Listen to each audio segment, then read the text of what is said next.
Welcome back to the GSMC Hockey Podcast presented by the GSMC Sports Network. We're here talking fourth segment of the night, Buffalo Sabres season preview, continuing the series that we're doing all throughout this offseason, talking about each of the 32 NHL teams.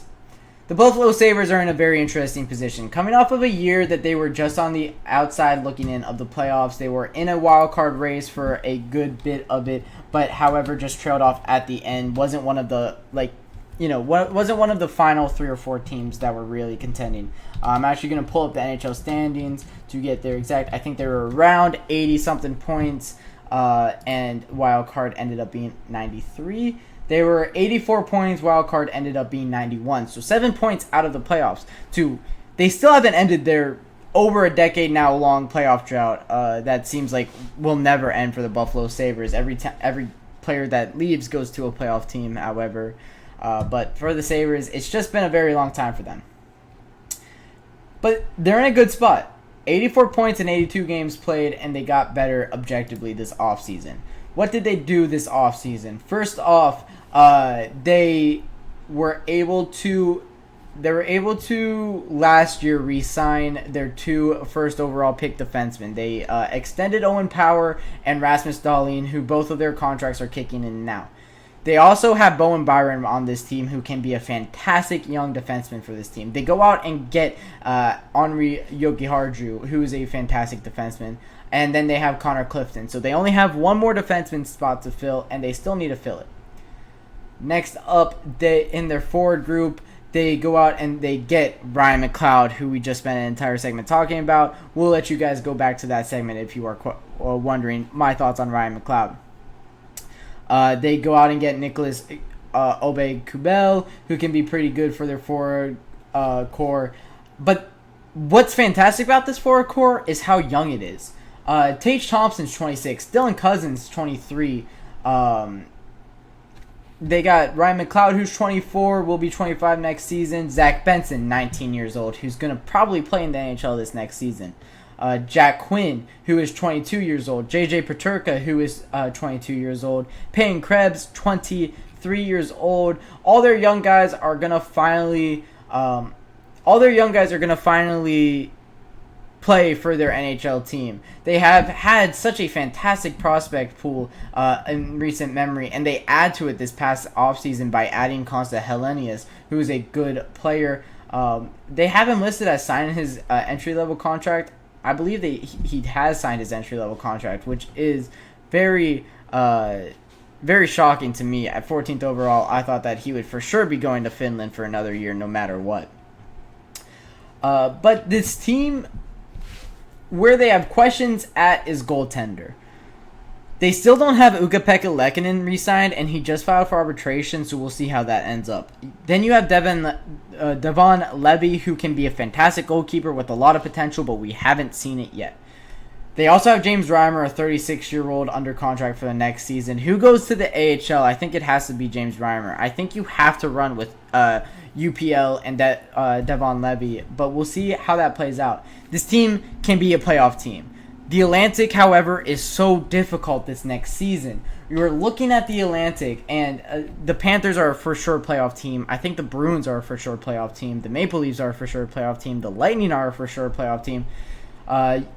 Then who's the 5th? Even if there is a 5th, because the Metro, the Rangers, the Canes, the Islanders, the Capitals, the Penguins, the Flyers, the Devils, the Blue Jackets are all going to be good at least better. The Blue Jackets might not be good. We think the Flyers might take a step back from last season, and the Hurricanes might take a step back from next season. But did the Hurricanes take a 25-point step back from next season? I don't know. Brady Shea, Teuvo Teravainen, Brett Pesce, Stefan Nesson, it might have been. Martin Each, it might have been, but we still don't know. So I could imagine it goes 4-4 split for the wildcard teams again this next season, which means they're going to need to be one of those 4 teams. Who gets left out in the Atlantic? You have the Senators who want to be competitive next season for a playoff spot. You have the Red Wings who want to be competitive next season for a playoff spot. You have the Sabres who want to be competitive next season for a playoff spot. There's two teams in the entire Eastern Conference who I legitimately don't think have a chance at a playoff spot next season, and that's only the Blue Jackets and the Canadiens. Every other team is going to be competitive in the East. This is a stacked conference. I mean, you look at the Western Conference, you look at the Western Conference, and it's the Minnesota Wild, the San Jose Sharks, the Anaheim Ducks, the Seattle Kraken, the Calgary Flames are not going to be competitive. And then, like, the LA Kings, the Vegas Golden Knights, or one of those teams are going to get into the playoffs just because one of those two teams need to get into the playoffs because the rest of the Pacific is not that great. In the Central, I mean, you have the Blackhawks, who are my dark horse next year, but they could still, they need to improve by 40 points. They need to get 20 more wins than they had last season. Did they do enough this offseason to get that? Probably not. But hey, who am I to say that? The Eastern Conference, however, is this conference is the strongest we've ever seen an individual conference in a very, very long time. I'd be shocked, or I wouldn't be shocked, should I say, when one of these big teams gets left out. There's going to be a team full of talent outside of the playoffs next season. Is that the Buffalo Sabres? Are they still a year away? I'm going to say yes. But I think that they're going to be heartbreaking fashion away, barely missing the playoffs. They have the talent on this roster that I really like. Owen Power is going to take that step up next season. He's going to be making 8.35. He needs to take that step up. He didn't impress me too much last year, but he still looked good enough to, not count him out, I would say. And then you have Rasmus Dahlin, who is a fantastic NHL player, deserving of the contract he has. Well, maybe not $11 million, but deserving of a big contract. And then all of their prospects I love. I think I've had Payne Krebs high on my draft board before. I've had JJ Peterka high on my draft board before. I've had Jack Quinn high on my draft board. Zach Benson I've liked.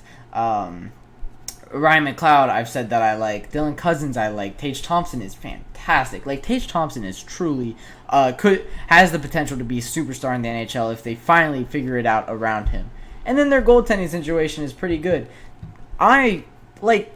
This Sabres team is too good to not be in the playoffs, but I'd be shocked if they end up in the playoffs. I think that they're going to finish at, here's my official prediction. I think they finish 5th in the Atlantic on 88-ish points. Is somewhere between 86 and 90 and just barely miss out on the playoff spot. They might still be 1 year away. But if I was the Sabres, I would really want to compete for a playoff spot this season. I think that they're good enough too.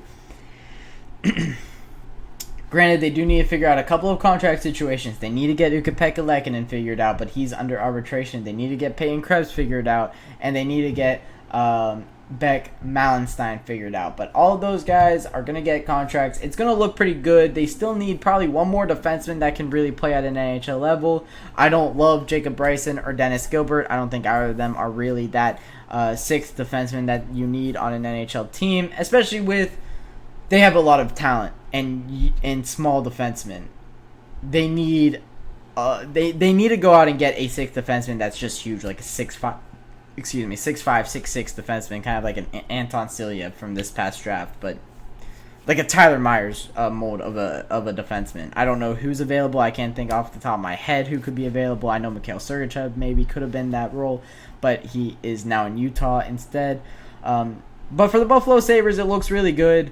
I don't think that it's good enough to be a playoff team. That's my official prediction. I think they finish 5th in the Atlantic, just outside on the cusp of a playoff berth, but it's going to be such a competitive division. Nobody's going to really run away in the East. This next season is going to be very fantastic to watch. I can't wait to get to it. As I'm going to say, after I promise you you're going to hear this spiel 29 more times because that's just the truth. This season's going to be fun. So that'll wrap it up for our 4th segment of the night. When I come back from my 4th and final break of the night, we'll be talking RFAs that filed for arbitration and RFAs that didn't file for arbitration.